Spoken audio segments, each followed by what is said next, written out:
vamos a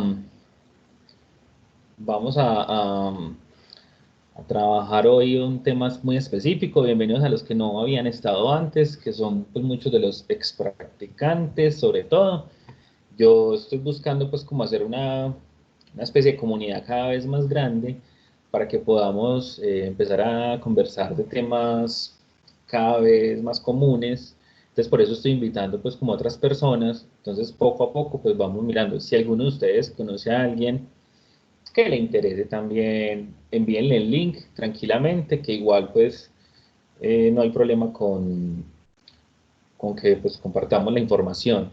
De todas maneras, es un espacio que ustedes conocen que es más abierto, que es más de divulgación que otra cosa, y al final pues como algo digamos, de discusión, pero que lo que yo estoy buscando es simplemente que sea pues un espacio como de aprendizaje y que podamos tener algunas cosas más claras como a futuro. De hecho, esto es una especie de consolidación de ideas y de temas.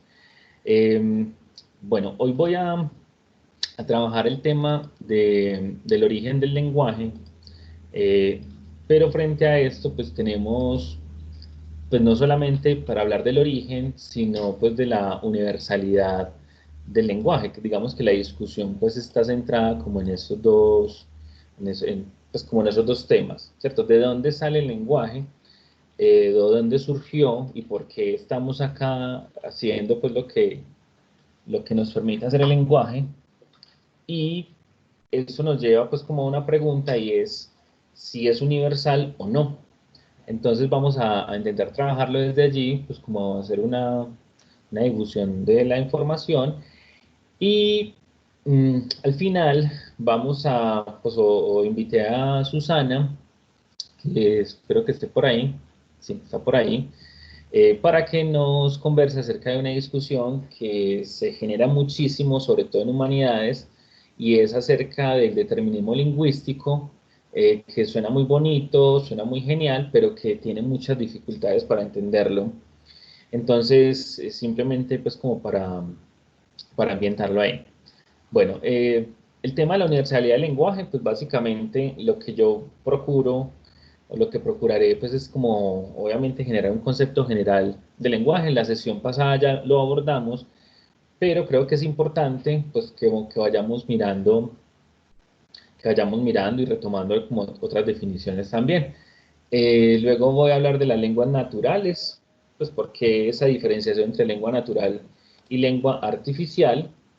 Eh, y me perdí, ya. Y luego, sobre todo, pues como que incluye esto, aunque hay una discusión pues cada vez más fuerte. Luego, pues para hablar de nuevo de la gramática universal, que ahí se introduce el tema del universal, para hablar un poco del caso de las lenguas criollas como una forma o como una evidencia adicional de la evolución del lenguaje, de cómo se comporta el lenguaje, eh, aclarando, pues, mirando si esto nos permite hablar si hay realmente un instinto del lenguaje, eh, y abordar, pues, como algunos asuntos adicionales, como, pues, voy a mirar si da el tiempo, y es el caso de los pirajá, que los ex practicantes seguramente, pues, ya conocerán sobre el caso de esta tribu en la Amazonía, eh, y lo miraremos, ¿listo? Entonces voy a procurar pues como no extenderme demasiado, pero pues generar pues como estos espacios de discusión adicionales, ¿listo? Si de pronto no se me va el audio en algún momento, activan el micrófono y me dicen por favor para tener pues como más, para tener buena retroalimentación, ¿listo? Todo esto está quedando grabado eh, en la plataforma pues, interna de la universidad. Con los externos no sé si luego les puedo compartir, seguramente sí, pero luego pues la idea es que esto quede pues como al menos ahí en el aire, eh, por si de pronto queda buena, pues para que lo puedan volver a analizar y escuchar. Entonces, estas definiciones de lenguaje que ustedes ven ahí, les parecerán pues muy familiares, están en el libro de Belinchón y Goay-Rivière, el de Psicología del Lenguaje, y pues son diferentes definiciones.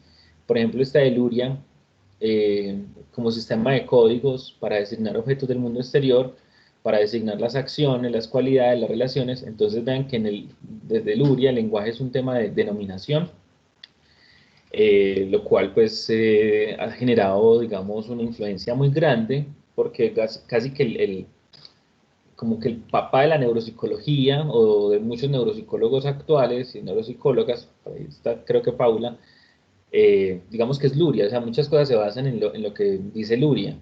Y acá pues hay unos sistemas también muy interesantes, pero el lenguaje desde esta perspectiva se refiere sobre todo a eso. Watson, el conductista, habla como un hábito manipulatorio. En este caso pues estamos hablando pues como que esto nos permite interactuar con otros seres. Eh, lo de Chomsky, que lo voy a retomar luego, eh, que básicamente el lenguaje como un conjunto, en este caso pues sería un conjunto pues finito e infinito de oraciones, en este caso sería infinito, cada una de las cuales posee una extensión finita y construida a partir de un conjunto finito de elementos. Esta parece un trabalenguas, pero básicamente lo que hace referencia es que con muy pocas cosas podemos generar una cantidad casi que infinita de oraciones. Siempre podemos diseñar nuevas cosas. Eso luego pues es un poco el concepto de recursividad. Bueno, y este otro autor, Borchardt, que sería pues como una instancia, una facultad, eh, que permite explicar por qué los hombres hablan entre sí. ¿Listo? Entonces sería el lenguaje como la explicación del habla, ¿listo? De la comunicación, aunque en este caso sería más en función del habla.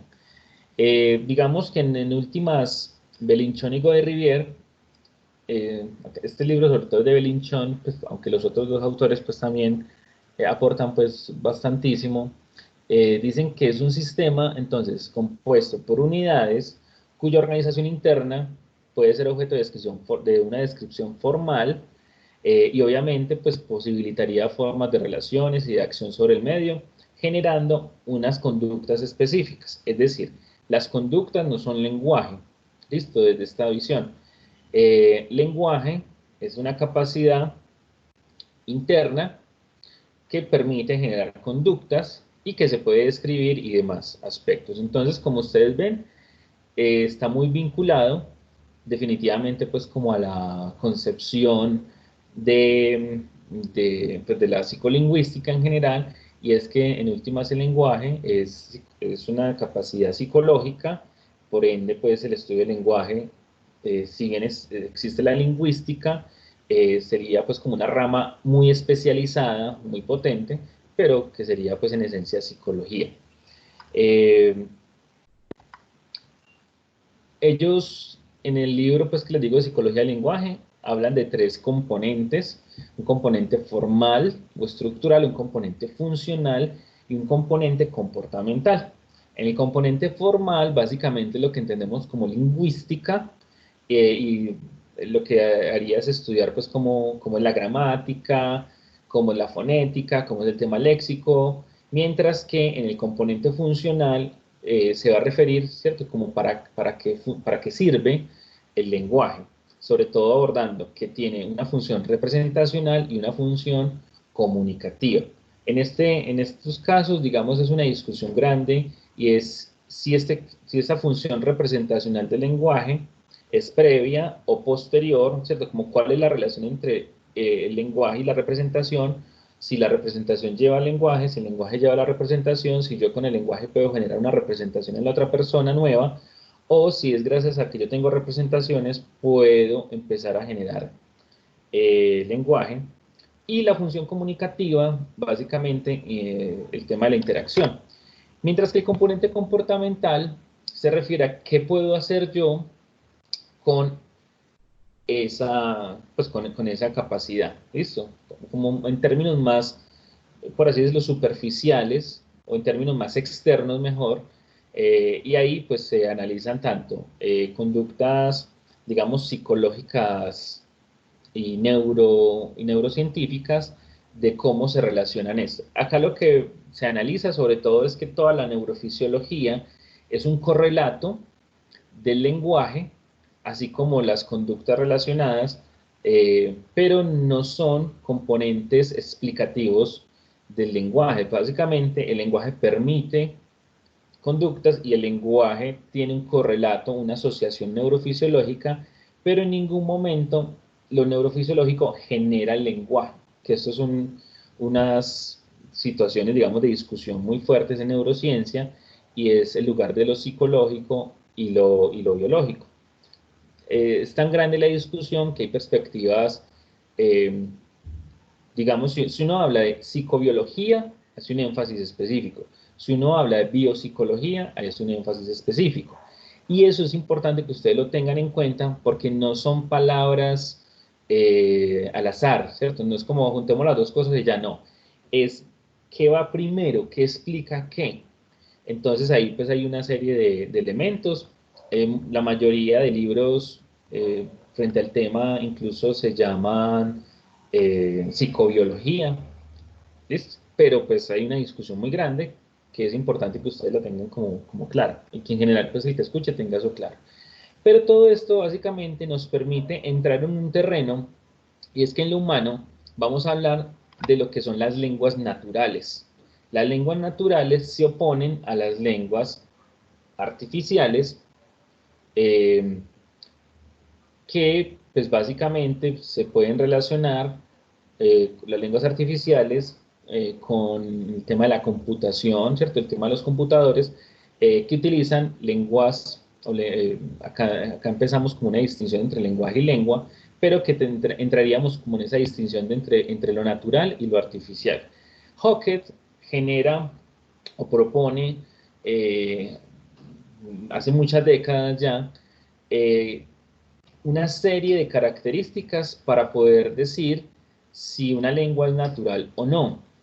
Hockett, Charles Hockett, eh, en Estados Unidos, logró, digamos, basado pues como en un trabajo de campo lengua, con una lengua pues como minoritaria, eh, establecer pues como los rasgos específicos. Entonces ahí, digamos, como unos canales, bueno, acá se ponen 13, en otros lugares aparecen 15, pero básicamente es que hay un canal que sería pues el canal vocal y auditivo, que tendríamos pues como esa doble instancia.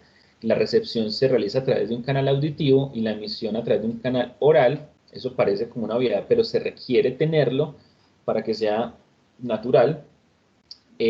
La transmisión irradiada y recepción direccional es que la señal circula en todas las direcciones posibles y la persona es capaz de identificar eh, de dónde viene la información. El tema de la transitoriedad básicamente es que desaparecen rápidamente, pues como la palabra lo indica, ser transitorio es que no permanece. La intercambiabilidad, que sería pues como otro rango, es que los participantes pueden intercambiar los roles, es decir, un emisor se puede convertir en receptor y el receptor se puede convertir en emisor fácilmente. Luego tendríamos la retroalimentación, que la retroalimentación básicamente es poder saber los efectos que tiene en nuestras emisiones en el receptor. Entonces yo puedo modificar las emisiones que estoy teniendo basado en pues en la retroalimentación que se genera.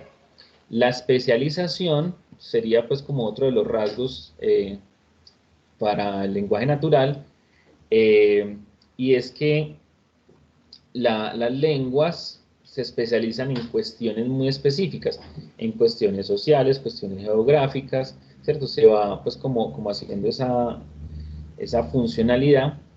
Eh, Otra característica es la semanticidad, y es que las unidades de la lengua tienen un significado fijo.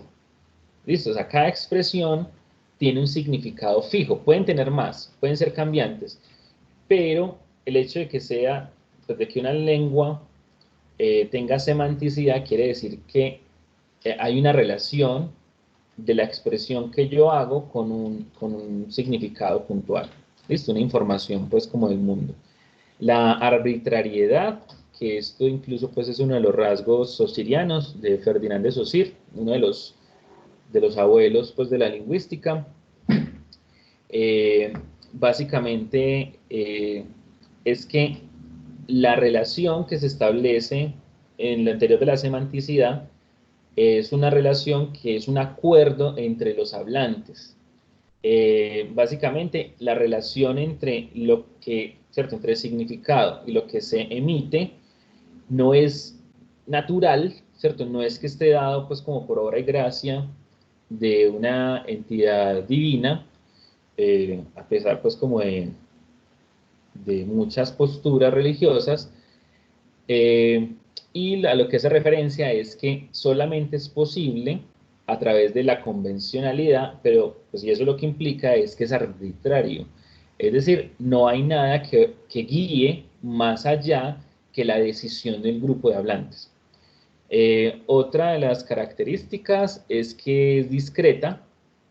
Básicamente lo discreto es que tienen que existir unidades discretas, bien diferenciadas, tienen que existir cosas pues como muy puntuales. En este caso, digamos, las palabras, los fonemas, esas unidades son unidades discretas. Yo no las puedo pasar de un lado a otro porque sí, sino que cada una de ellas tiene una, una configuración particular. En este caso, incluso a nivel auditivo, el, los fonemas tienen unos formantes, tienen unas ondas muy puntuales y que no se combinan unas cosas con otras. Es decir, hay como unos canales específicos que tenemos para el lenguaje. Incluso a nivel visual, pues también habrían algunos elementos allí. Pero eso, bueno, eso tiene que ver con la lectura, que es otro tema que no lo vamos a abordar este semestre. Bueno, la productividad, que sería pues como otro de los rasgos, básicamente es lo de Chomsky, y es que a partir de un conjunto, pues que podemos generar, a partir de un número de elementos, podemos generar otros, ¿cierto? No, en contraposición a las perspectivas, digamos, más skinnerianas, yo puedo generar y generar y generar a partir de lo que ya tengo. Eso que acabo de hacer, por ejemplo, no necesariamente lo tuve que haber aprendido. Yo logré combinar cosas de los diferentes momentos de aprendizaje, pero pues eso, digamos, no me enseñaron esa fórmula específica. Yo lo fui obteniendo a partir de otros aprendizajes. La doble articulación sería pues como otro de los rasgos. La doble articulación básicamente es que eh, simplemente pues tendríamos como esa doble relación pues como entre lo que decimos y los significados que tenemos. Luego tendríamos la transmisión tradicional. Esa transmisión tradicional es que una lengua se transmite, ¿cierto? De generación en generación. La capacidad de aprendizaje, muy similar a lo que les decía ahorita, básicamente todas las lenguas se pueden aprender. Esto no habría pues como imposibilidad ahí. Si no se puede aprender, entonces no es lengua natural. Eh, y Hockett plantea otros dos más que no están en la diapositiva, es la prevaricación, y básicamente yo puedo transmitir información que sea falsa. O sea, una lengua natural puede transmitir información falsa eh, a conciencia, ¿listo? Y la otra es el desplazamiento, y es que yo puedo dar códigos lingüísticos en diferentes estructuras de tiempo. Es decir, yo puedo hablar del pasado, yo puedo hablar de algo que no ha ocurrido, ¿cierto? Algo a futuro, e incluso, pues en este caso, yo puedo hablar de algo que nunca existe ni existirá en nuestra realidad, ¿cierto? Que es todo el tema de la ficción. Entonces, las características para que sea un lenguaje, digamos, desde Hockett, tienen que incluir eso. Si no lo cumple, entonces no es una lengua natural. se convierte en una lengua artificial. Cualquiera de estos elementos que no se cumplan es una lengua artificial. ¿Cuál es uno de las características directamente para, por ejemplo, rechazar todo lo que es a nivel de computadores? Sobre todo, la arbitrariedad. Yo le tengo que indicar, pero yo le tengo que indicar a la máquina en el código de programación qué es cada cosa. La productividad, por ejemplo, tampoco se da muy bien, aunque ahí pues luego podemos hacer discusiones, luego podríamos generar el próximo semestre una, una discusión frente a lo que es la inteligencia artificial, pero bueno, eso digamos que entra en otro momento, si alguno de los ex practicantes está interesado o de los que van a ser ex practicantes también está interesado, pues me parecería bastante productivo que lo puedan manifestar. Entonces, con estos rasgos de Hockett, para entender entonces cómo se compone una lengua natural, vamos a entender entonces como unos primeros elementos, ¿cierto? Como una profundización de la definición de lenguaje. Frente a esta definición de lenguaje, lo que, pues, y la lengua naturales, lo que nos plantea es, bueno, ¿de dónde salió todo eso? Hay múltiples teorías y acá vamos a empezar a mirar, pues, como algunos componentes de cómo se va moviendo. Y esto, digamos, es como una de las posturas más potentes que hay que permitió avanzar mucho la lingüística. Esto es un mapa, yo sé que se ve como un poquito mal, esto es un mapa de Europa, no es la diseminación del coronavirus, ni mucho menos, y lo que nos muestra es la extensión del indoeuropeo. ¿Alguien de ustedes ha escuchado del indoeuropeo? Abre el micrófono y listo, no hay problema. ¿Alguien quiere aportar algo sobre el indoeuropeo?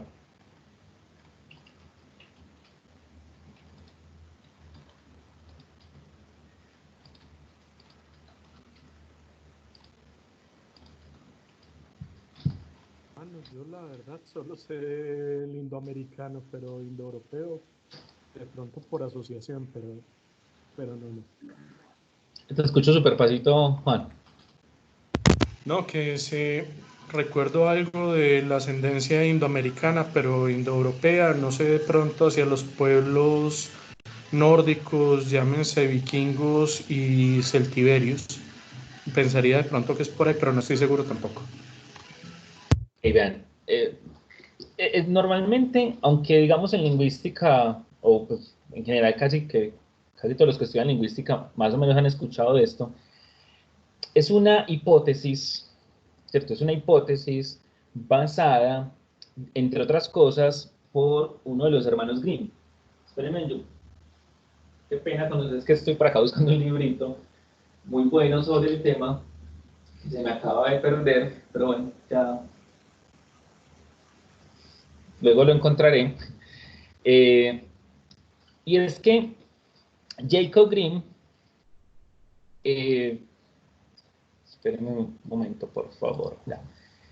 Eh, los hermanos Grimm son muy famosos pues, por los cuentos de los hermanos Grimm, ¿cierto?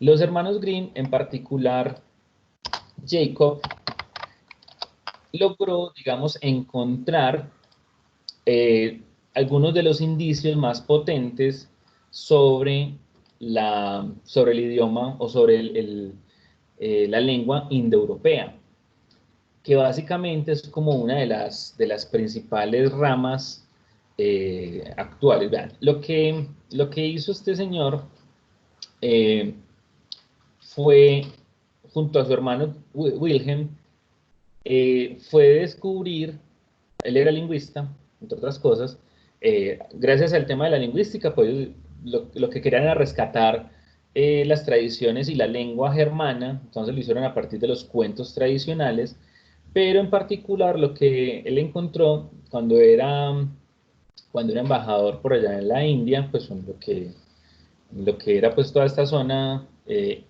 hindú, eh, encontró que algunos de los términos que se utilizaban en el sánscrito, la lengua pues relacionada con esta zona del mundo, se parecían mucho a algunos términos germanos.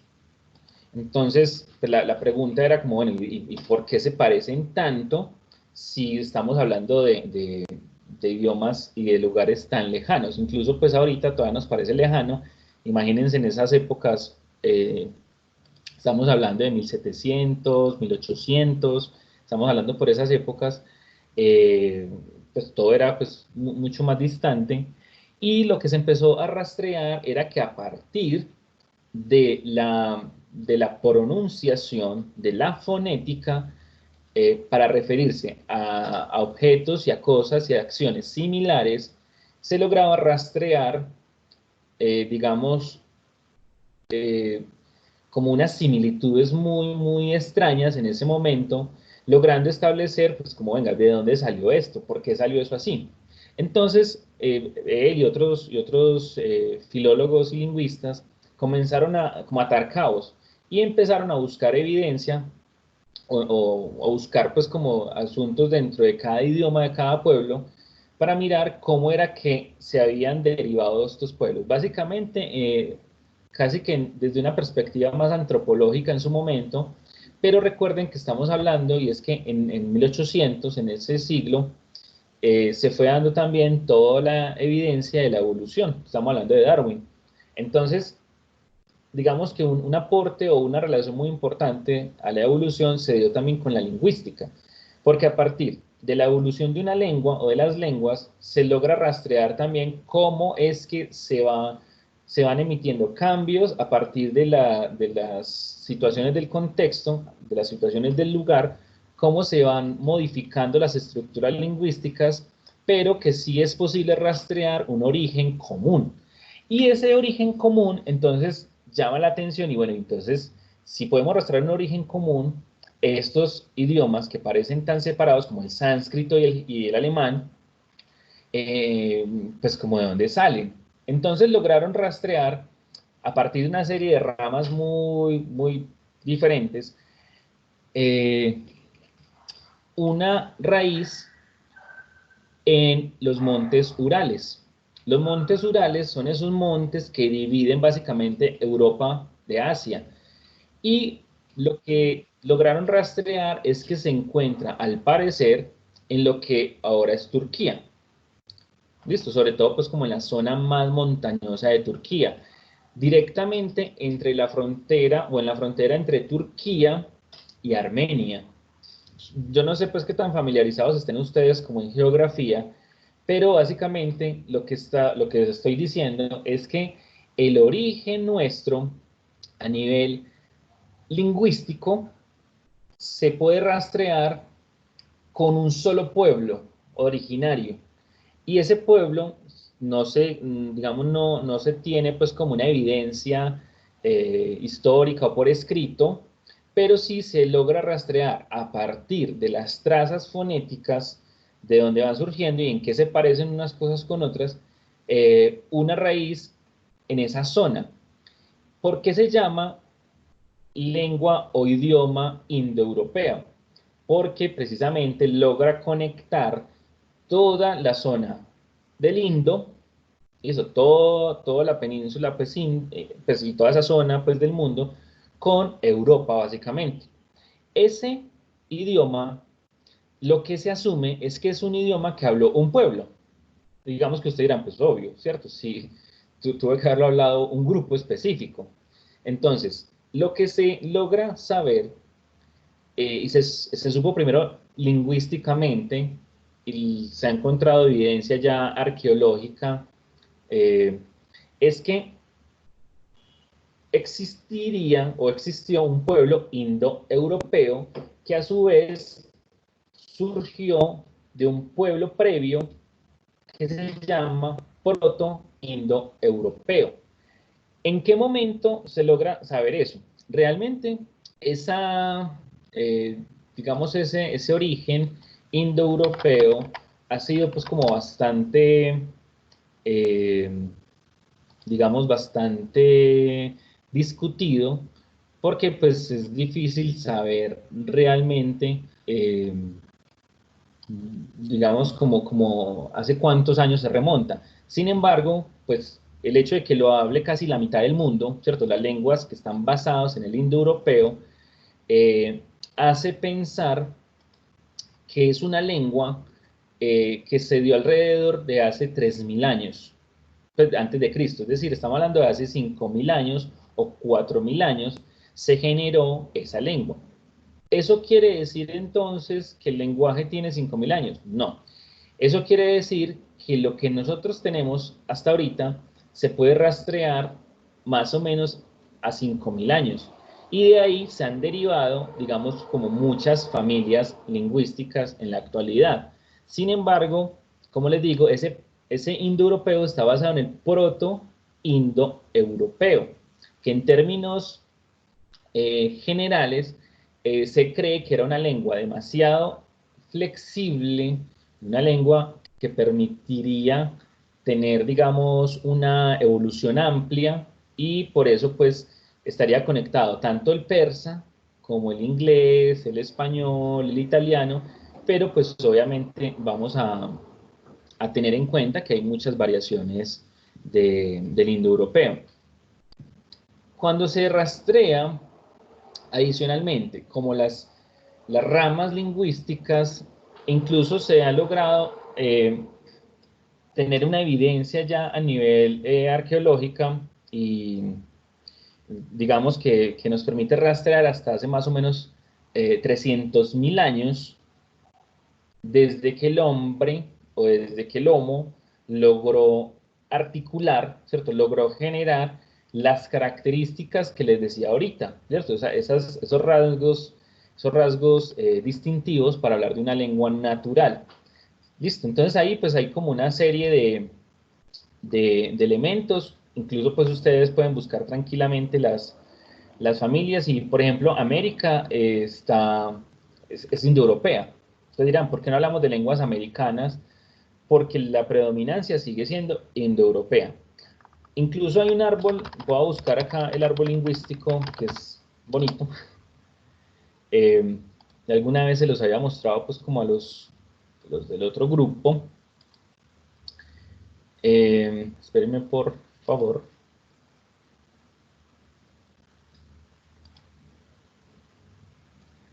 Esto es un...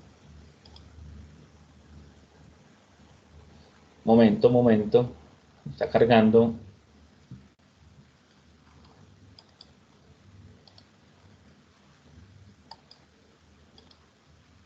Ya la pongo acá en la diapositiva, no se me desesperen. Yo sé que están pues como con mucha ansiedad por saber pues más del indoeuropeo. No, mentiras. Les voy a poner acá un poquito más grande, como de dónde sale. Entonces, uy, qué pena. Como de dónde sale. Y acá estamos hablando entonces de las principales familias a nivel pues como de Europa. ¿Listo? Nosotros, pues digo de Europa, aunque sabemos pues que nosotros tenemos como ese origen también idiomático. ¿Listo? Entonces acá, por ejemplo, ustedes ven abajo el indoeuropeo y básicamente tendríamos pues como toda esta rama germana, ¿listo? Que tendríamos pues como unas variaciones. En Europa también digamos, otra de las raíces grandes son las lenguas urálicas, pero pues ya eso, digamos, tiene que ver con sobre todo el rastreo que se hace sobre todo en algunas zonas del norte de Europa, no vikingo, listo, lo vikingo es diferente, pero pues volviendo un poquito, se me está yendo, ya, volviendo un poquito, tendríamos entonces que el indoeuropeo se logra dividir en la rama europea y la rama indoiraní. Esta rama indoiraní, no sé si, a ver, yo la amplío un poquito por acá. Esta rama indoiraní conecta con lo que obviamente conocemos en toda la zona índica. Entonces tenemos una rama iraní, que el idioma, digamos, más hablado en este caso es el persa, pero por ejemplo también el kurdo, que es otro pueblo pues muy importante en esa zona, también es un pueblo pues muy hablado con todas estas variaciones. Siguiendo pues como ya menos iraní, toda la zona aria, listo, que es básicamente una de las ideas de Hitler, era el tema de los pueblos arios, que tiene que ver con el rastreo o el origen común de estos pueblos en el mundo, como de la pureza, ¿cierto? Cómo rastrear o cómo encontrar la pureza del pueblo. Entonces, por eso pues se habla mucho como de esa base aria. Sin embargo, pues eso es muy difícil de lograr. Pues habría que hacer un montón de cosas bastante inadecuadas. Y hablamos pues como de zonas diferentes. Acá pues hay muchos idiomas, Nepal, obviamente pues bengalí, el hindi, el urdu, que se habla sobre todo en la zona de Afganistán, eh, y bueno, acá se me olvida el otro lugar. Bueno, en todo caso, pues acá vemos una ramificación muy importante, porque usted dirá, bueno, ¿y eso como tan lejano? No es tan lejano. De hecho, hay muchas bases acá que compartimos gramaticalmente, no tanto fonéticamente, pero sí gramaticalmente. Y la zona europea tendríamos entonces un origen común para las lenguas germanas, que la principal es el inglés, para las lenguas latinas, que la más hablada es el español, y dentro de estas ramas está el eslavo, que pues la rama eslava, que la más hablada es el ruso, muy parecido al ucraniano, con algunas variaciones. Por ejemplo, esta rama bosnia, que tiene, digamos, como mucha similitud gramatical y fonética entre el eslovaco, el polaco, el checo.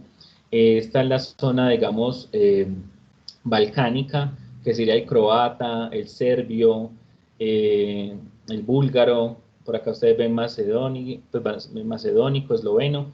Todos estos actualmente son idiomas hablados en el mundo. ¿Listo? No hay muertos, no hay idiomas muertos. El albano, Albania es un pueblo muy particular, ¿cierto? O sea, ustedes buscan en el mapa Albania y está en la mitad de un montón de pueblos diferentes, y Albania pues sigue funcionando tranquilamente. Y el céltico, con el más representativo, es el gaélico. El gaélico es el idioma que se habla en Irlanda. Este idioma Welsh es el galés, que se entiende como por galés. Bueno, y acá el bretón, que de ahí toma el nombre pues los pueblos bretones. Bueno, y acá tendríamos entonces, aparte pues de lo que les decía de la rama eslávica, está la rama báltica por el mar, lituanio y latvio. Otros, pues, igual esos pueblos siguen existiendo en este caso. El armenio, el helénico, que es con el griego, que es el actual. Y observen ya hacia dónde vamos nosotros, ¿cierto? Con nuestro español. Entonces acá están lenguas como el que se habla en Cerdeña, el que se habla en Córcega. Son similares al catalán, pero no es lo mismo. El rumano, el catalán, que estas son las lenguas ibero-romances. Entonces el español como la principal, pero entonces está el occitano, el catalán también pues bastante hablado, el gallego, el portugués. Por ejemplo, el portugués y el gallego se parecen más, y acá tenemos en toda la parte itálica, siciliano, napolitano, italiano, que es el más hablado, galo ibérico. Entonces, por ejemplo, acá está este idioma romanche, que se habla en Suiza, el de Venecia, todo esto es el norte de Italia, el piemontés, el emiliano, el ligúrico, ligurian, el lombardo, y esta rama francesa. Listo. Mientras que acá tendríamos obviamente pues el inglés, el alemán, el baviero, bueno, el yidis, por ejemplo. El yidis es el que hablan los, los judíos ortodoxos, bueno, y un montón de idiomas adicionales. Pero lo que les quiero mostrar, o lo que les he querido mostrar todo el tiempo, es que finalmente todo esto obedece a un mismo origen, y ese origen está dado es por la distribución de la lengua. Entonces esto nos ayuda a rastrear pues de dónde salió, cuál es el origen del lenguaje. Listo, preguntas hasta acá. Si está muy complicado, pues me dicen. Repito algo.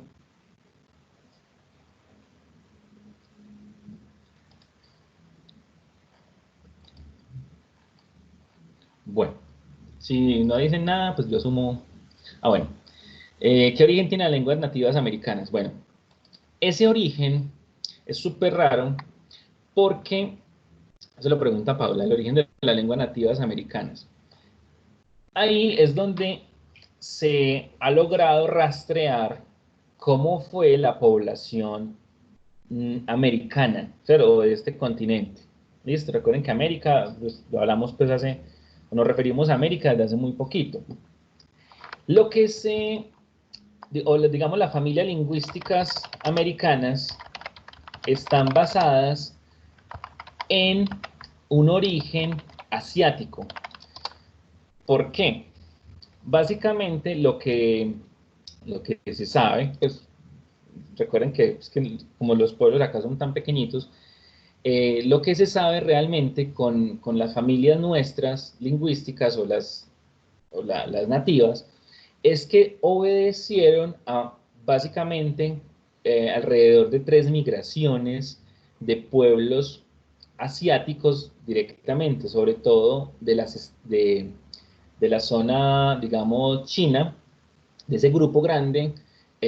Y no sé si ustedes han notado que los rasgos de los nativos americanos, de los que llamamos indígenas, son muy similares a muchos de Asia, ¿cierto? Pues incluso que eso es como una de las situaciones como extrañas, pero ustedes ven que tienen los ojos un poquito rasgaditos, el tema del pelo en el cuerpo, por ejemplo, también es bastante llamativo, y lo que permite entender eso es que tendríamos pues como familias provenientes. El asunto con estos pueblos es que las primeras oleadas, digamos, se generaron en el norte de América. Básicamente recuerden que lo que se asume es que hubo una glaciación, y esa glaciación lo que hizo fue que conectó toda la parte de Alaska con la parte, pues lo que ahorita es Alaska, con la zona de Rusia. Entonces se generó un estrecho eh, que permitió que por muchos años se generaran esas migraciones como de una forma muy clara.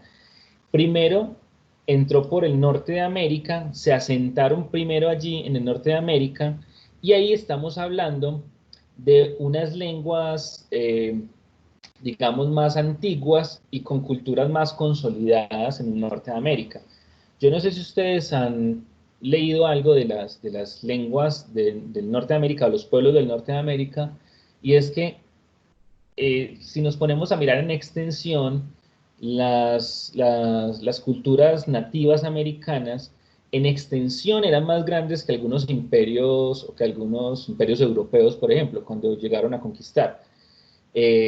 Las primeras naciones, como le llaman en Canadá sobre todo, eh, estaban súper bien conectadas, y eran, digamos, aunque algunas eran más violentas que otras, tendían a ser pues como pacíficas. Y eso pues obviamente genera pues como también bastantes estudios antropológicos y lingüísticos. Eh, Hay una cantidad de lenguas, entonces se clasifican por familias, y si bien nosotros, o se entiende, digamos, como las del norte de América son fundamentales, hacia el centro de América vamos rastreando, pues como también algunas lenguas importantes. Por ejemplo, el chibcha es una lengua entre el centro de América y el norte de, eh, de Sudamérica. Básicamente el chibcha como lengua, pues como grupo de lenguas, digamos, se comparte con zonas de Panamá, con zonas de Costa Rica, y obviamente pues como con mucha parte del territorio colombiano. Pero pues toda esta distribución es muy amplia. Estamos hablando que tenemos más de 100 lenguas en América. O sea, estamos con una cantidad de lenguas. Por ejemplo, solamente en Colombia tenemos 62 lenguas. 62, 63. Creo que son 62, contando pues obviamente el español y el rom. El rom es el idioma de los gitanos. o del pueblo gitano, listo. Pero esas clasificaciones, pues obviamente son bastante amplias. Una de las lenguas más, o de las familias más famosas, las compañeras que tenemos mexicanas, eh, nos podrían complementar. Compañeras, aprovechen y hablen de su, bueno, así, aprovechen y hablen cuál es el nombre de la lengua más famosa aparte del castellano en México.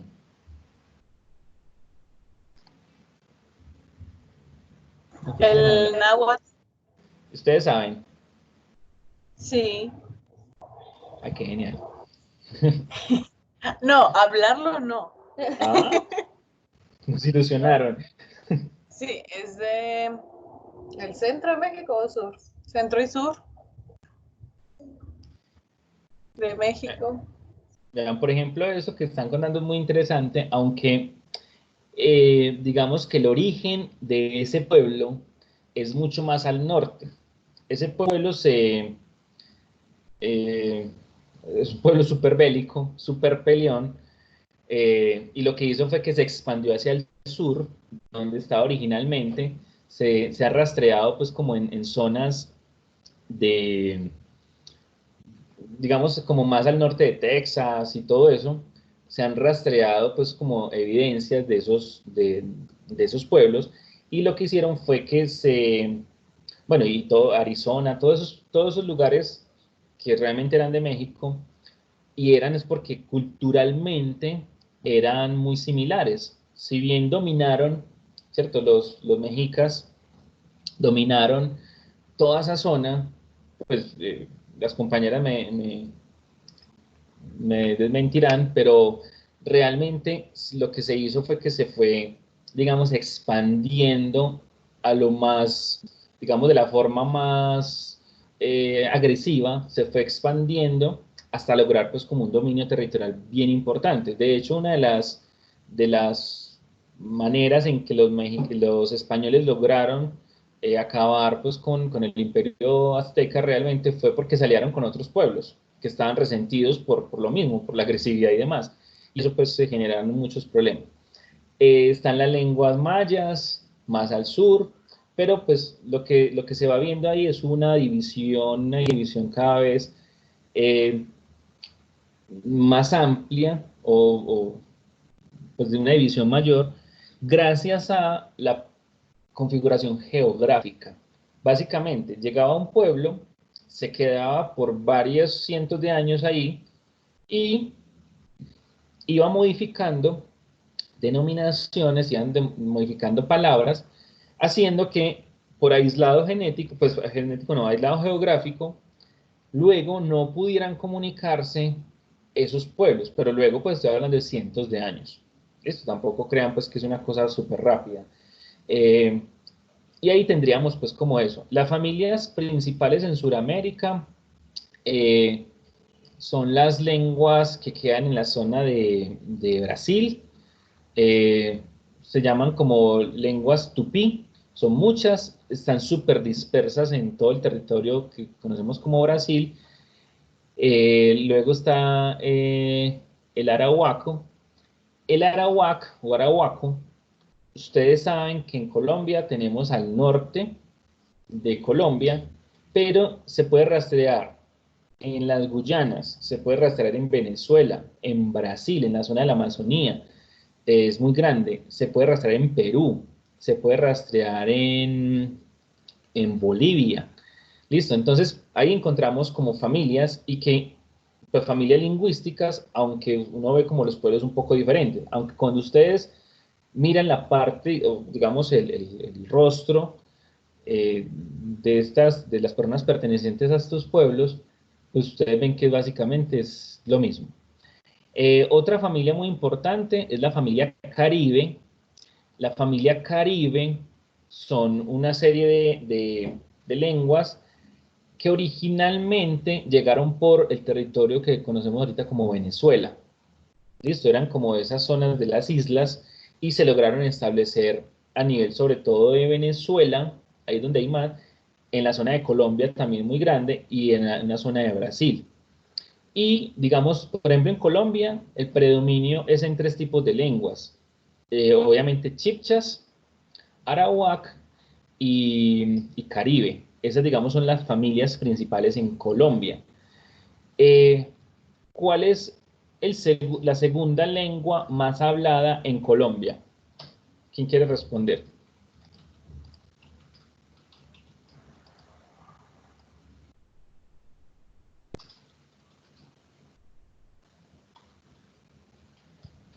Nada, corchados, el inglés.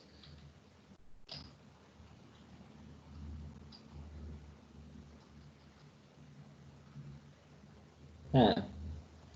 Se llama Wayunaiki. Super corchados por ahí, Paula. Sí, se llama Wayunaiki. El Wayunaiki, como ustedes imaginarán, lo hablan en los del pueblo Wayú, en toda la zona de La Guajira. Pero recuerden que La Guajira es colombiana y es venezolana, ¿cierto? Una parte del territorio de La Guajira es de Venezuela. De hecho, pues cuando Chávez estaba en su máxima locura, estaba reclamando una parte más grande de La Guajira, pues porque decía pues que era el mismo pueblo y bueno, todo eso. De hecho, en La Guajira, el pueblo Wayuu en particular tiene autonomía territorial. Y estamos hablando de una lengua que la hablan alrededor de 500.000 personas. ¿Listo? Entonces eso es digamos, es una de las lenguas más grandes que hay en Colombia. Lastimosamente hay un tema cultural pues que hace digamos, que tengan como problemas sociales muy grandes, pero digamos, pues eso no es un problema lingüístico realmente, es otro tipo de cosas, pero por ejemplo, esa es una de las familias más grandes. Bueno, y hay otras familias, pues obviamente tenemos el tema de los chibcha y hay una variedad pues como muy interesante. Y en el sur de América, pues están las lenguas, eh, digamos en el sur, en toda la parte que es Patagonia, la lengua chon, tenemos otras zonas pues como en Argentina, bueno, y hay un país muy importante que es bilingüe, o sea, pues, que realmente eh, en su, en su constitución, en todo, de entrada es bilingüe. De hecho, casi todas las personas en ese país son bilingües, ¿cierto? De entrada. Cuando nacen ya están expuestos a dos lenguas todo el tiempo. Y ese lugar es Paraguay.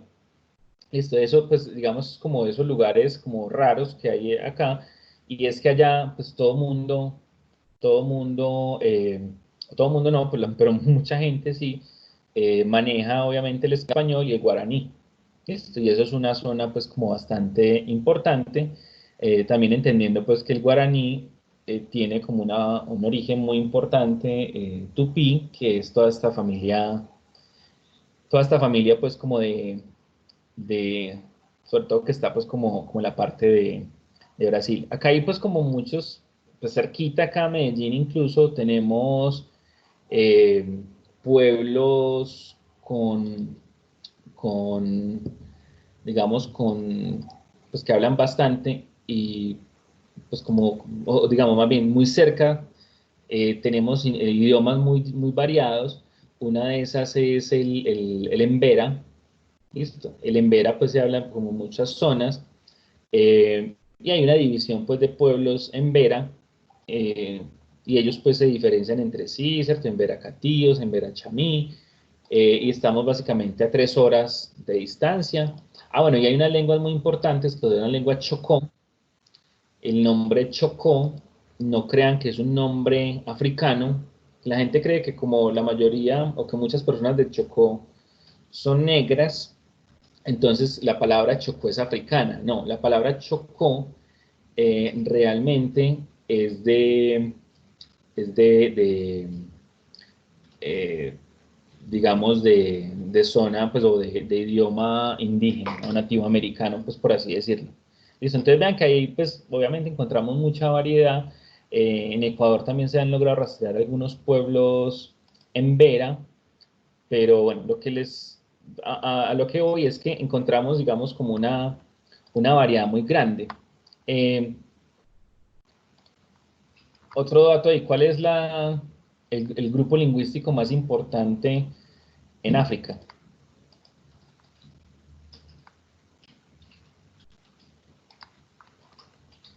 No me digan que también lo escuchaba.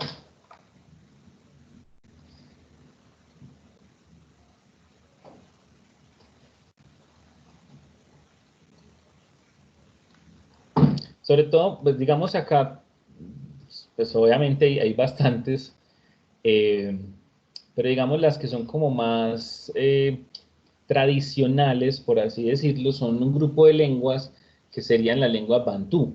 Las lenguas bantú se conocen acá porque fueron, digamos, las personas que hablaban esas lenguas fueron las que esclavizaron y trajeron a América.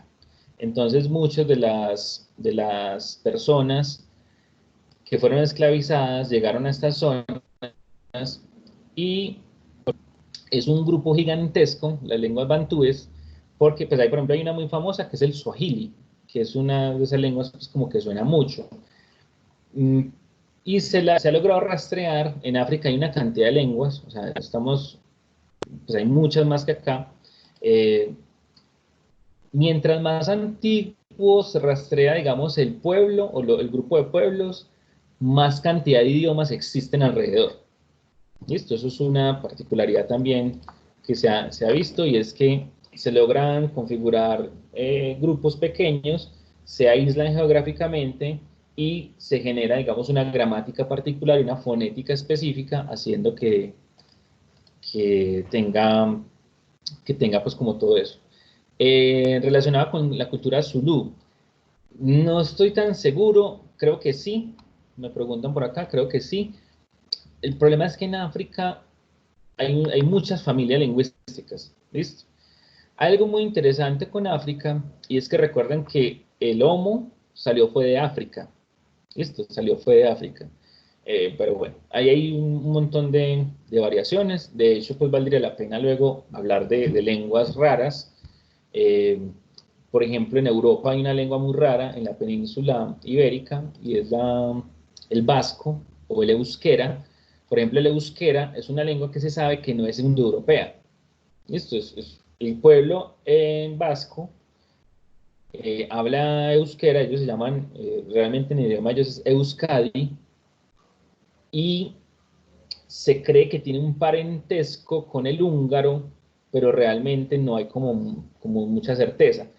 ¿Qué se logra saber con esa particularidad?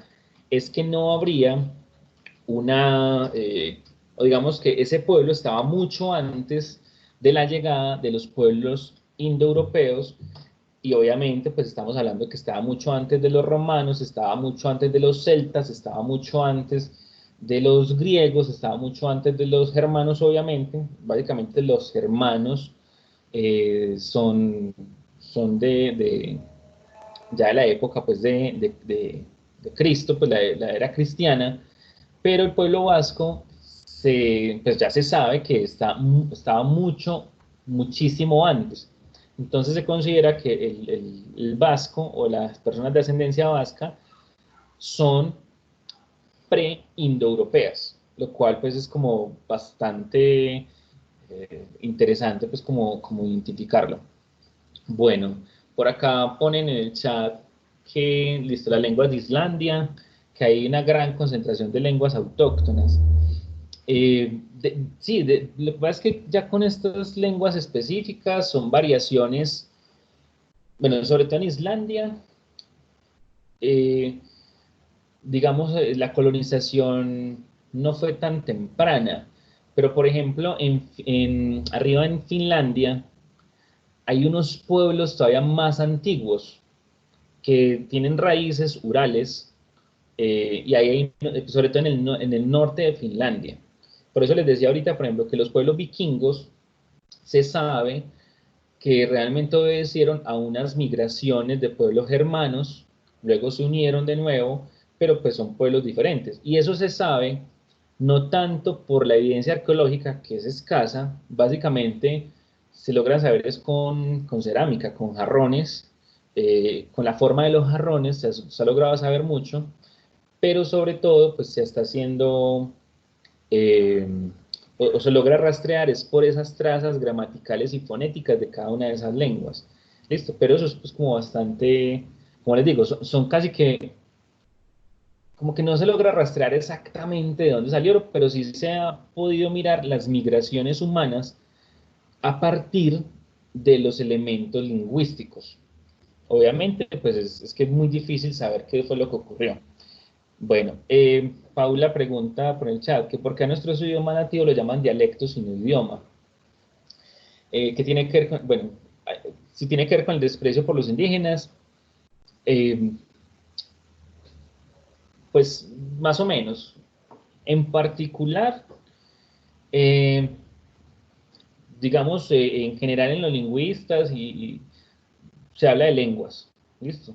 Lenguas indígenas o lenguas originarias, dependiendo pues como de eso, pero dialecto no se tiende como a mencionar bastante, a no ser que sea, por ejemplo, una variación en vera. Entonces, por ejemplo, la lengua en vera tiene dialectos, chamí, catíos, pero ya son variaciones muy, digamos, son variaciones importantes, pero no genera pues como idioma o lengua particular. ¿Listo? Bueno, no sé, por acá hay Esteban puso francés, pero no sé a qué se refiere. Era seguramente alguna pregunta que hice, pero ya ni me acuerdo. Eh, entonces, pues vean que ahí nos vamos dando cuenta como algunas cosas importantes. Ahora, ¿cómo? Yo podría seguir hablando de eso porque me gusta pues como mucho el tema y como también me gusta mucho la historia, entonces empiezo a relacionar cosas. Eh, pero pues sí quiero como que al menos ustedes tengan muy claro que estamos emparentados lingüísticamente y obviamente genéticamente, eso es otra cosa importante, y es que normalmente la transmisión de un idioma, la transmisión de la lengua, eh, mm, no se, digamos, se hace casi siempre hacia la descendencia biológica. ¿Listo? Y nosotros en particular, aunque nosotros tenemos mezclas indígenas o originarias, eh, mezclas afro y demás, lo que pasa es que se nos va perdiendo. Por ejemplo, mi bisabuela era afro, pero mis rasgos ya no, casi no se nota, eh, casi no se nota eso. Entonces uno empieza a decir, bueno, ¿y de dónde uno puede lograr obtener esa información? Realmente pues, habría que hacer análisis genéticos, pero sí le permite uno saber que nuestros antecedentes o nuestros ancestros más bien vienen de allá. ¿Listo? Vienen desde por allá. Yo, por ejemplo, tengo la claridad que mis ancestros fueron en particular europeos y tendría que mirar, o digamos una carga europea importante, pero tendría que mirar cuáles otras variaciones hay allí.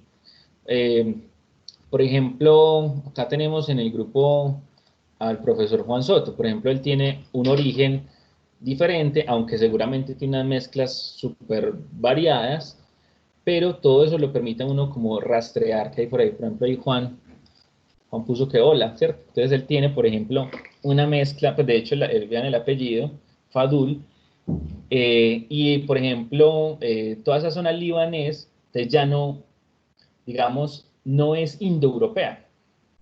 Eso es otro tipo de lenguas eh, que están, pues, sobre todo que vienen de África. Incluso hay unas zonas que se llaman las lenguas eh, semíticas o camitosemíticas.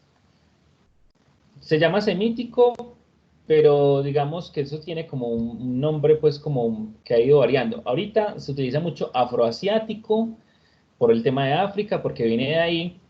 Eh, y obviamente, si, digamos, el árabe es el más diseminado en este momento, pero esas familias, digamos, la principal es la semítica, el egipcio, por ejemplo, ustedes ven que eso está al ladito, pero las lenguas semíticas son las que están vinculadas a esa zona del Líbano que se diferencia muy fuerte, pues, o digamos como que la parte, espera un momentico por favor.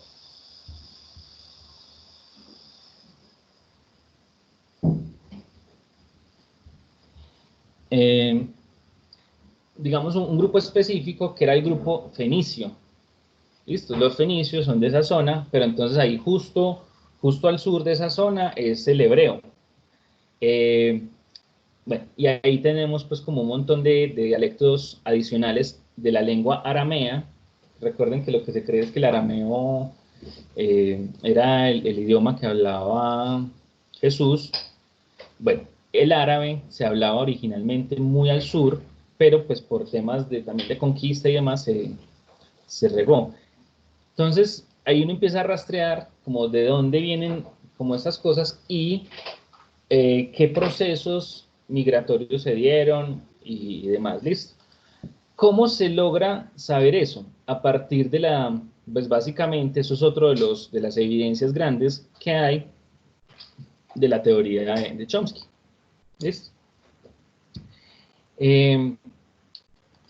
Perdón, Susana, yo creo que no no va a alcanzar a darte la palabra, entonces de pronto podemos ampliar un poco, pero dejar el espacecito para la próxima, porque sí creo que igual es importante pues como que generemos la discusión, listo, pero de todas maneras, digamos, recordarles la estructura básica que habla Chomsky, y es que tendríamos una estructura superficial y una estructura profunda, y que esa estructura superficial que tiene que ver con lo fonológico, digamos, cambia y se pierde rápidamente, mientras que la estructura profunda permanece y es lo que nos permite lograr conectarnos como, casi que como especie. Entonces, si bien la estructura superficial varía, que es lo que estamos hablando, ahorita, por ejemplo, los dialectos, los acentos, por ejemplo, tienen modificaciones fonéticas, pero no gramaticales. Los dialectos empiezan a tener modificaciones gramaticales, los idiomas cambian gramaticalmente fuerte, o la familia pues, lingüística, y ya cuando uno habla de una familia lingüística a otra es porque ya se ha generado un cambio grande gramatical. Pero ya cuando vamos a la estructura profunda, que es la semántica, ya eso no cambia. ¿Listo? Ya eso no cambia, ya eso permanece. Y eso es lo que, digamos, permite identificar que el lenguaje es uno, solo, y que tiene múltiples modificaciones gramaticales, pues, y sobre todo fonéticas. Incluso a nivel gramatical, ustedes saben que se conserva la misma estructura general. Lo que cambia son las reglas específicas dentro de cada idioma, y por eso, digamos, se logra reconocer que toda esta divergencia, todos los 7.000 millones de personas que estamos en el mundo, tenemos una misma conexión. Y esa conexión se da a partir del influjo del pueblo o digamos de la especie Homo. ¿Listo? Entonces ahí tendríamos, pues nosotros ya sabemos que los sapiens, o nosotros como sapiens, venimos desde África, con tez oscura, súper oscura, mientras que la modificación que luego se hizo, sobre todo, pues que en general se hizo luego fue europea, sobre todo norte, a nivel norte, pero que es a partir de la combinación con el Homo neanderthalis y en la zona de Asia con el Denisovian, que eso es una evidencia, recuerden, de hace como 15 años realmente, eso no se sabía antes, y es que esa combinación realmente nos permite saber, es como, listo, entonces, ¿de dónde viene? El Denisovian ya tenía eso mismo del Sapiens, el Neandertal también, y hay algo muy importante, y es que, aunque no se sabe realmente en la actualidad si sí o si no, lo que parece ser es que el Sapiens tuvo la ventaja y logró, digamos, mezclarse, o sea, volvió minoría el Neandertal, volvió minoría el Denisovian, pero el Sapiens era la especie, fue la especie que tuvo la facultad o la capacidad de lenguaje. ¿Listo? Es decir, todo eso se logra, digamos, reconocer en el Sapiens, teniendo claro que hay similitudes, al menos pues en lo que se conoce a nivel fósil, con el neandertal y con el denisovia. Estructuras, digamos, craneales similares, altura similar, como el cráneo es similar, entonces se cree que el cerebro tendría que ser similar, todos esos asuntos, el uso de herramientas, por ejemplo, pero pues no se puede hablar como tal de lenguaje. Por ejemplo, en los chimpancés, ustedes saben que el cerebro es muy similar, pues la estructura es muy parecida en general, pero no podríamos tanto, pues hablar de lenguaje es muy atrevido, pero ahí donde vienen los estudios recientes, y es que, por ejemplo, en delfines, en chimpancés, bueno, en chimpancés no, en orangutanes, sí se logra reconocer una base, digamos, como gramatical, ¿cierto? Más o menos a lo, a lo gramatical. Sara pregunta que cómo se llama el homo de Asia, Denisovian, o denisoviano. Y Juan Soto pone que con los neandertales compartimos hueso y ódides. No sé dónde queda la verdad. Pero esas son cosas, por ejemplo, súper fuertes y súper importantes. Compa, Soto, ¿dónde no, queda? mira, el hueso hioides es el único hueso que está desarticulado de otro hueso y particularmente está en la garganta y es el que permite que se tensen las cuerdas bucales, lo cual amplió el rango de fonación, en particular en los neandertales como en los humanos, lo heredamos de ellos. Y también en términos de cultura, los neandertales fueron los primeros en realizar entierros rituales, incluso con flores y con indumentaria y herramientas, o sea que la idea de la trascendencia, al menos en términos de lo espiritual, también pudiese antropológicamente considerarse como una cuestión heredada tanto genéticamente por el hueso como por las ideas que pudieron haber generado. Sí, eso es una, gracias Soto, eso es una idea muy interesante. A ver, lo que sí se sabe, o lo que es súper seguro, es que los neandertales cantaban. Eso sí se logra, digamos, una inferencia ultra plausible, que ellos sí cantaban. Y lo que pone Sebastián en el chat, y es el tema de instrumentos musicales, también es otra evidencia arqueológica asociada, pues, como a que el tema de la producción musical estaría muy relacionado. Obviamente hay un tema de rituales y demás, pero vean que esto lo hace muy interesante, y también cabe la pregunta, entonces los neandertales hablaban o no. No se sabe, les digo de nada, es cierto. Pero sí generaba pues más, mmm, lo que dice Soto, sí generaba definitivamente pues como un rango más amplio en la capacidad de distribuir pues los sonidos. Listo.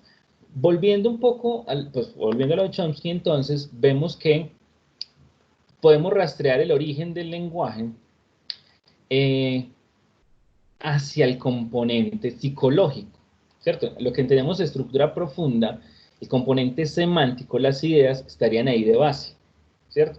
Mientras que las reglas, todo lo gramatical y todo lo fonético, pues empieza a variar. Lo que sí es claro con Chomsky es que digamos, la gramática es lo que permite transformar esas ideas, y manifestarlas, digamos, en términos de sonidos. Entonces, por eso, aunque hayan variaciones, esto no cambia. Y todos estos elementos semánticos, gramaticales y fonéticos están presentes en todo humano, sin importar en dónde estén.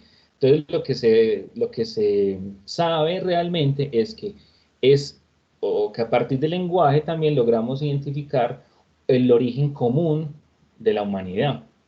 Hay otra hipótesis menos desarrollada, y es que posiblemente se hayan, pues por evolución, pues como se me acaba de olvidar el nombre de este fenómeno evolutivo, pero en términos generales es que se desarrolla lo mismo, ¿cierto? Evoluciona de la misma manera, aunque no se tenga el mismo origen. Eso es bastante menos probable, pues como en el caso del ser humano, pero pues también es una posibilidad que un pueblo haya desarrollado el lenguaje sin necesidad de tener el mismo origen. Esto, entonces es bastante llamativo. Eh, y bueno, y todo esto, estas reglas transformacionales, sobre todo, se logra reconocer a partir de los mecanismos de la formación de las palabras. Básicamente hay dos: derivación y composición. La derivación se hace pues, a partir digamos, de las flexiones o de los afijos, que ahí estamos hablando pues como de los prefijos y de los sufijos. También hay unos que se llaman interfijos. Básicamente los afijos son si es antes de la raíz, después de la raíz o en la mitad. ¿Listo? Entonces, prefijo y sufijo son los dos más comunes. Y pues se rastrea el origen común a partir, evolución convergente, qué pena, sí, estaba pensando en esa palabra, pero casi que pensé que no era. Entonces, con la derivación, ustedes ven que a partir de una misma raíz se generan múltiples palabras a partir de los prefijos y los sufijos, ¿cierto?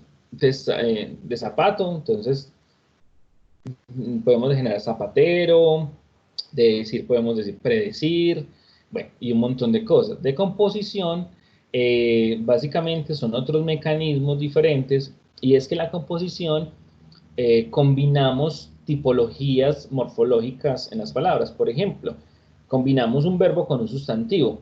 Entonces, por ejemplo, el verbo romper con el sustantivo cabezas, o el sustantivo cabeza. Entonces lo combinamos y queda rompecabezas, ¿cierto? Eso es una composición. Entonces, bueno, y hay otros, adjetivo con adjetivo. Entonces, por ejemplo, agridulce, subjetivo con adjetivo. Entonces está pelirrojo, bueno, y así pues como un montón de características. Hay una variedad pues como bastante inmensa de todas estas estrategias morfológicas, pero pues de todas formas pues como para no extenderme mucho, son formas en que se van generando las nuevas palabras. Hay una cantidad pues de estrategias adicionales, por ejemplo para síntesis, que combinan las dos, y está pues este tema de la acronimia y de las siglas que se van convirtiendo en palabras. Pues, acrónimos es que toma partes de las palabras, ¿cierto? Ustedes ven ahí el ejemplo, Maribel, por María Isabel. Siglas, la ONU. Entonces, bueno, hay un montón de palabras nuevas que se van generando antes de una sigla. Entonces generamos derivaciones, es decir, vamos poniendo afijos y demás. Y bueno, y también acortamientos, ¿cierto? Entonces, moto, de motocicleta, bueno, un montón de variaciones allí. Digamos, todos estos mecanismos se los comento porque también son digamos, las maneras en que se logra saber que eso realmente viene en el mismo lugar. Hay unos fenómenos que me voy a saltar obviamente pues por temas de tiempo, y son los tipos de lenguas que existen de contacto. Nosotros tenemos en particular dos lenguas criollas o dos tipos de lengua criolla eh, eh, que se dan sobre todo. Estos son lenguas que van creándose a partir de fronteras comunes o de pueblos combinados. Nosotros tenemos, por ejemplo, el palenquero, en lo que es el palenque de San Basilio, pero hay otros palenques en Colombia, ¿cierto? Los palenques son zonas, por ejemplo, la historia del palenque de San Basilio es muy bacana, pues a mí me gusta mucho. Lo bacano pues se los dejo pues como ustedes, y es que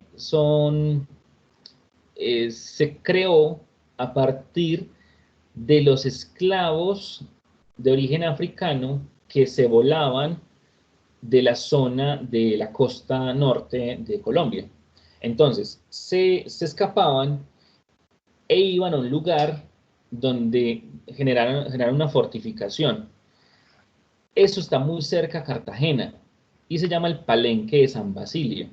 El Palenque de San Basilio, entonces, lo que hizo fue que recibía a todo el que se volaba. Todo esclavo que se volaba lo recibían ahí. Y empezaron a tomar fama pues, de violentos. Es decir, el que se acercaba le iban dando. Con razón, ¿cierto? Pues habían razones, digamos, de protección importantes. Entonces, ¿qué pasó ahí? Lo único que los unía era que eran esclavos. ¿Qué ocurría? Que ellos les tocaba hablar, por ejemplo, castellano, ¿listo? Pues español, porque llegaban a esta zona. Pero algunos eran vendidos del Caribe. Entonces, por ejemplo, si los vendían de Haití, que recuerden que en Haití era colonia francesa, si los vendían de Haití, entonces sabían francés. Si los vendían de Jamaica, sabían inglés. Si los vendían del resto de zonas de España, de Cuba, por ejemplo, entonces sabían español. Y como los vendían en esas zonas del Caribe, en las islas y demás, entonces iban llegando. El lugar más común en la época, acá en Colombia, era Cartagena de Indias. Entonces se volaban, llegaban a ese lugar y quedaba todo ese montón de gente reunida con un origen común, africano, básicamente de diferentes lenguas bantú, otras también, pero sobre todo lenguas bantú. Entonces combinaron lenguas bantúes con lengua germana, inglés, con lenguas romances, francés, portugués también. Recuerden que Portugal fue uno de los grandes esclavistas. ¿Cierto? Entonces, francés, español, portugués, inglés, bantúes, y se combinó todo eso haciendo que se generara una mezcla, ¿listo? Una mezcla muy interesante que se ha configurado en un nuevo idioma, palenquero se llama. Esos son lenguas criollas, son lenguas de contacto, son lenguas mezcladas, y en el Caribe hay una cantidad de lenguas criollas. En San Andrés y Providencia, si bien, digamos, ellos ni siquiera logran reconocer pues lingüísticamente qué es, eh, ellos lo llaman creol. Creol es simplemente una palabra en francés para decir criollo, pero pues uno igual tiene que respetar pues como ellos lo quieran decir, ¿cierto? Como dicen por ahí, su cultura hay que respetarlo, pero digamos que lingüísticamente el creol es simplemente criollo y es una combinación de lenguas, y el Caribe está lleno de eso, ¿listo? Está lleno de eso por la misma situación. Entonces vean cómo evolucionan las lenguas a partir de esos años.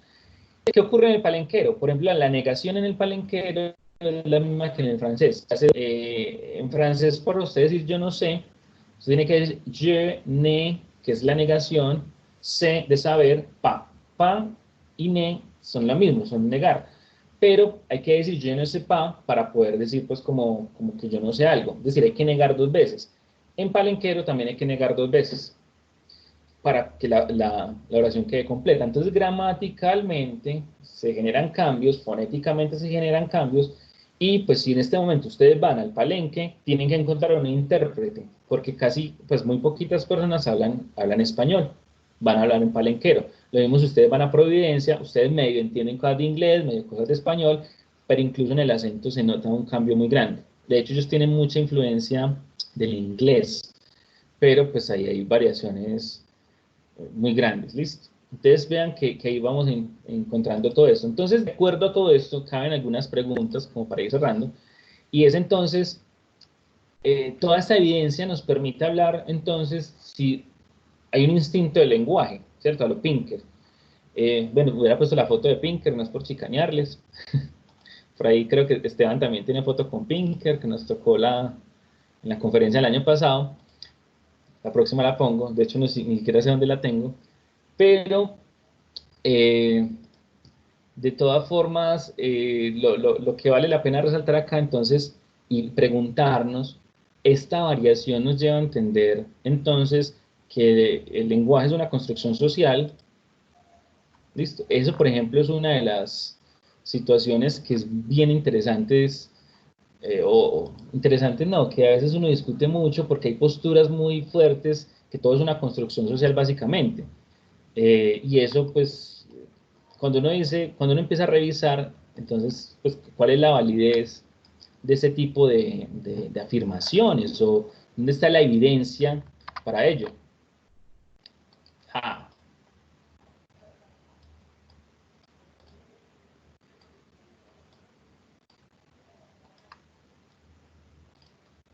esperen que valía la pena tener esto acá.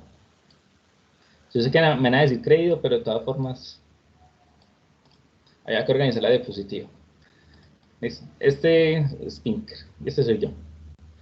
En todo caso, mm, lo que sí permite mirar eso es que a lo Pinker, a lo Chomsky, pareciera que eh, esa situación que les nombré ahorita, eh, bueno, por ahí ponen que, ahí sí reaccionaron todos, vean, ahí sí, en fin, eh, realmente esa facultad para hablar está basado, es en, obviamente un órgano para ello, pero no solamente es un órgano, porque igual, pues digamos, el chimpancé tiene algo pues, muy similar, muy parecido, el orangután pues todavía más, pero eso no le permite hablar. Entonces hay una evolución específica, al menos hasta el momento, que ha permitido eso y que genera que tengamos, digamos, como, o que sea nuestra herramienta más importante que se ha venido desarrollando a lo largo de muchos miles de años.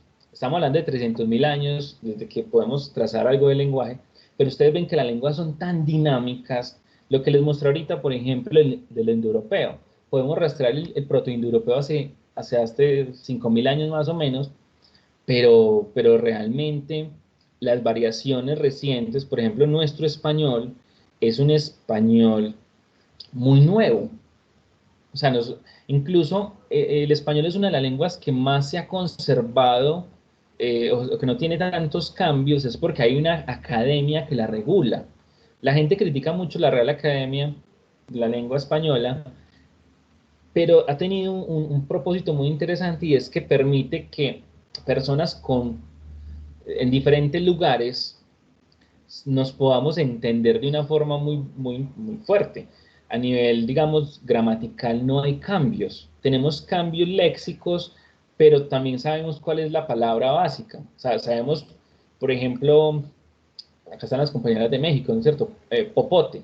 Entonces, listo, no sé qué será eso, pero hay términos que uno sí logra, bueno, hay algunos que no, pero hay otros que uno sí sabe cuál es la palabra básica.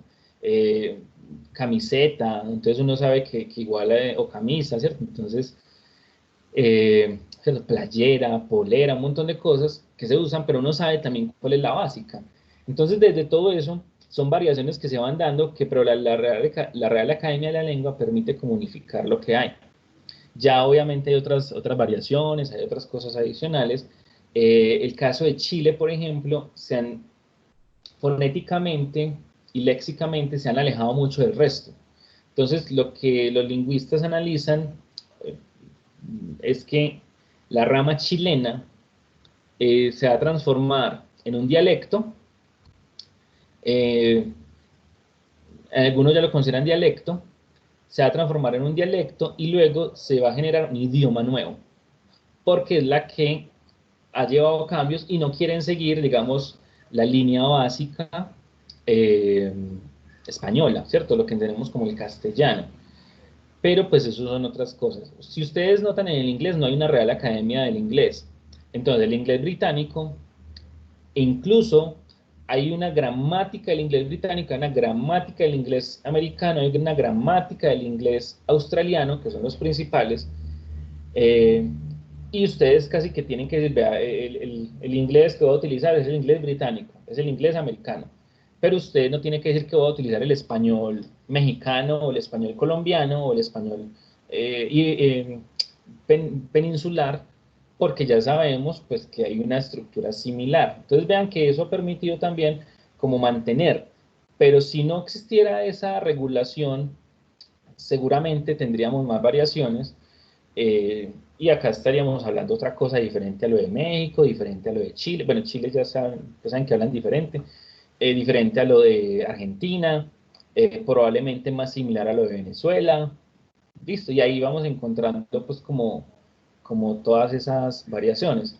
Y pues también tendríamos casos únicos como el de los Pirajá, yo luego les comparto algo de eso, y sobre todo pues luego para enlazar con lo que Susana nos va a hablar la próxima sesión es entonces, de acuerdo a esto, cómo entender posturas como la del determinismo lingüístico. Entonces, pues de todas formas, para la próxima sesión, la idea es como que puedan pegarle una leidita para que al principio hablemos de eso y que Susana pues nos haga como para no dejarla pues como vestida y alborotada, como una breve introducción frente a esto, pero que también nosotros tengamos como más información adicional. Creería que es bueno que se vean la película La Llegada, que ya la hemos utilizado en otro momento para, para hablar del tema del determinismo lingüístico. Entonces, vean la película, el fin de semana se entretienen y pues conversamos acerca de la temática. Paula dice, leer sobre qué, sobre el tema del determinismo lingüístico. ¿Listo? Susana pone la película en inglés, Arrival. Ustedes saben pues que el tema lingüístico y demás, pero por si no la encuentran, pues como La Llegada. De hecho, en este caso, nada, pues miren el asunto de cómo se relaciona el lenguaje con la mente, que eso es una de las premisas también que tiene que ver con el PNL o la PNL, el coaching y demás, para que vayamos teniendo también como claridad de dónde surgen ese tipo de posturas. ¿Listo? Por lo demás, pues creo que podemos tener como más insumos para pensar entonces de dónde viene el lenguaje. No intento dar una respuesta como clara, pero sí sabemos que al menos viene de hace 300.000 años. Lo que sí se sabe es que viene de los Homo sapiens directamente y al parecer obedece a una mutación específica de un gen que es el famoso gen FOXP2. Ese gen eh, es una variación, esto es una variación, las variaciones de los genes, yo lo voy a escribir acá, ¿cierto?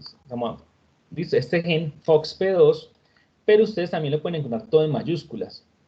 Cuando es todo en mayúsculas, no es el mismo gen. ¿Listo?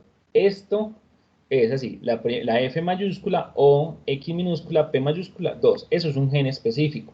Entonces se cree que esa variación genética, así, tal cual, es la que permitió que hace 300.000 años empezáramos a hablar. ¿Listo?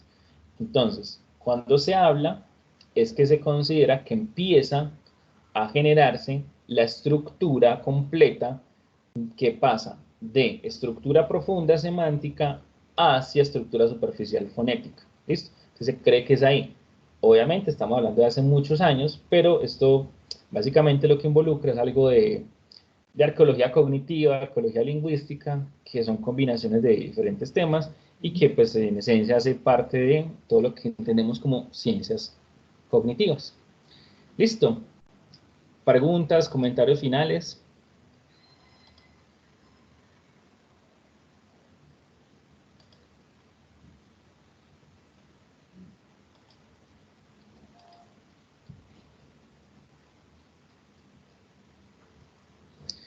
Soto, mucho gusto. Bueno, ya saben, cuando ustedes empiezan a hablar con un PNL, ya pues creo que al menos tienen más herramientas para conversar con ellos, ¿listo? Ya ustedes saben mi postura, ojalá pues uno nunca, ojalá no se dieran clases de eso, pero pues lastimosamente pues hay que entender también que todas estas posturas pseudocientíficas también nos hacen entender mucho más acerca de la misma ciencia, ¿listo? Bueno, por acá Sebastián pregunta, arqueología cognitiva, además de Mitten. Mitten da el nombre del libro, ¿cierto? Sin embargo, eh, básicamente libros de antropología cognitiva son los que son más relevantes. Luego busco, no tengo en este momento como un autor específico, pero, pero sí hay pues como producción. No hay tanta como uno quisiera, pero sí hay alguna producción frente a eso. Sobre todo, pues, por ejemplo, el desarrollo de la mano, cómo la mano permite el tema de la gestualidad, cómo la gestualidad permite otro tipo de estructuras, pero luego miraríamos eso. Y Sara dice que lenguaje de inteligencia artificial sería muy interesante. Luego lo podemos ir programando. Para otro semestre de pronto organizamos algo. Miramos si tenemos algún invitado interesante. pero podemos hacer una discusión frente al tema que creo que vale mucho la pena. Bueno, entonces estamos conversando y nada, pues dentro de 8 días pues espero que también los practicantes se conecten.